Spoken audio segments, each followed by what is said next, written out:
زمون یو استاد و مولانا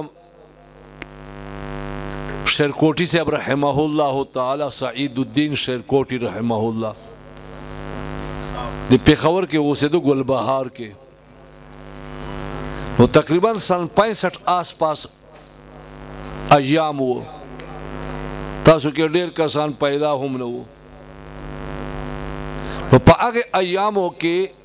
ختم نبوت جلسه او چندې ضرورت وو نو یو بوډا سړی چندې کې یو چادر زوړ ورکو چې نور خو څه نشته دا چادر واخلئ زموږ استاد مولانا سعید الدین شیرکوټي رحمه الله تعالی مونږ ته ویل چې کله چنده وشوه ملګري سره یو ځای شولو نو په دې چادر مو بولې شروع کړه نو په هغه دور کې چې دا چادر د روپۍ او د 2 روپو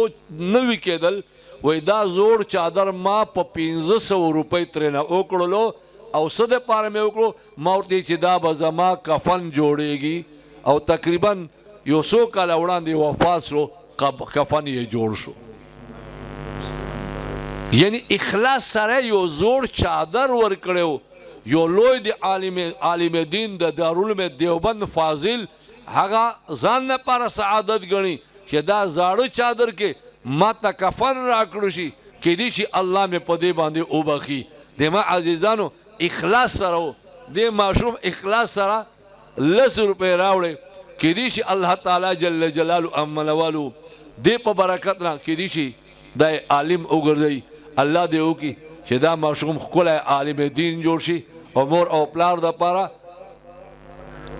کشمس د عزت ذریعه وګرځي